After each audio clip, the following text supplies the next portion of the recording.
Up next on ijdm, the Prevue Channel. How? Why? Another visitor. Stay a while. Stay forever. All right, let's get right to this whole thing and just no messing around and just straight up get this thing covered the way it's supposed to be. I've already preloaded some stuff just to make this video go by a little faster. I wanted this one to be kind of a tight and short video versus some of my longer ones that go sometimes 20-30 minutes. I'll put the actual address for the website I'm using, but it's just something to kind of give me a general guide of how to set this up. A lot of it's going to be hit and miss on your part, but I mean, it basically gives you the information you need to get this thing all set up. And at some point, obviously, you're going to need this MC2 XML thing. I mean, it tells you everything you need to download and the commands you need to use on the guide. And this is mostly for the Amiga one. I haven't been able to get the PC version working, which I really want to because it looks like it has more options and maybe a newer version of this. So for now, let's just work with the Amiga version. So let's flip over to the screen. We're just going to go through some of the configurations. I'm not going to explain everything because it's just too much. You can just basically see from the settings we're using the 6800 CPU. You can see all the different cycles and things set. Again, this is in the guide, and there's some other videos that go into more detail about this, but I mean, just looking here and pausing the video if you want to set it up for yourself, there they are. I'm not going to bore you and go through every one of these little settings, but most of these were just little changes. When you get to the ROM, you want to obviously put the ROM in for the Kickstart program. You'll have to download that. I don't feel guilty for downloading it because I did own an Amiga.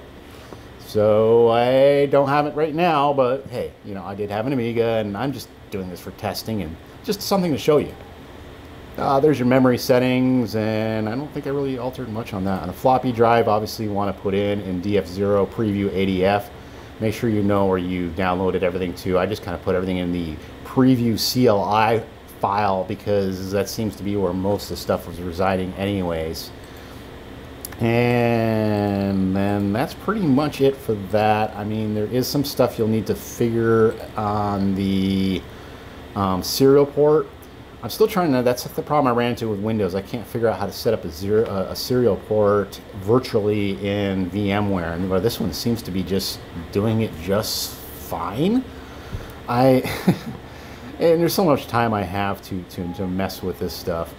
So the first thing we're going to do is go back to this other screen. There's a few commands we're going to have to enter in. Like I said, if you can see on the left, you'll do this, pick your area you want, and then which cable system you want. And then you're going to want to run this command right here, and what it's going to do is everything it downloads from the MC2 XML program.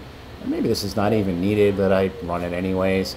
And so it'll finish parsing the channels, and then the next command you enter in is this, where is it? Test command, yeah.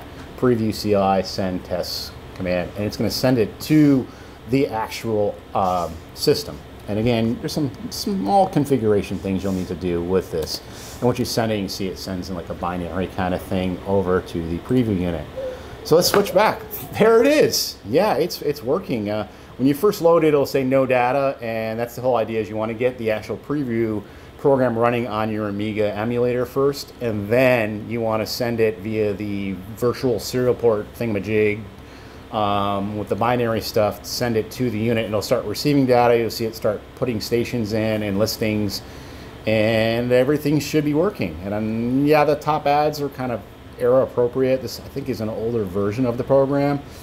And the idea of the program, obviously, in later years, they had ads running on the top and actual video, where this one was just kind of, I mean, I'm sure there's an option for video, but I don't know if it was, for this version, as easy, considering it was coming from an Amiga. I guess you'd have to have maybe kind of a toaster system for it. Somebody knows more about that, make some comments if you know how the Prevue thing worked back in the day. Very cool to see, though. This is, I mean, this is awesome. I'm not sure if this is a true emulation or the ADF is actually the file and people just fooled around with it to make it work in more of a modern concept, but very neat. I wish I could see more era stuff from like the 80s and 90s running on these emulators and actually be able to see this, you know, working in action.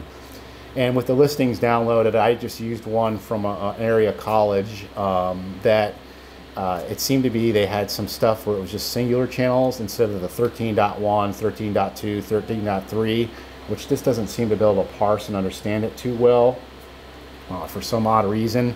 This was more designed in an era of analog listings where there was no .1, .2, .5, .8, whatever. It was just 35, 36, 37, 38. So that's where some of the stuff kind of comes out like gobbledygook kind of thing. Is that a word? Did I just use like something from like the 1950s? Okay, well that works. It's a retro channel. But that'll do it for this ijdm. I would like to see somebody do something with the old Zap-to-It system, which I actually liked better because it just seemed like it was faster and had a nicer looking interface.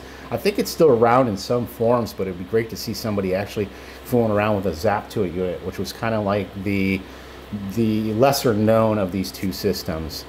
Again, thanks for watching. I'll have more episodes coming up with the Arrakis system after my vacation. I'm hoping to get one other video done before then, but if I do, I do. If I don't, I don't.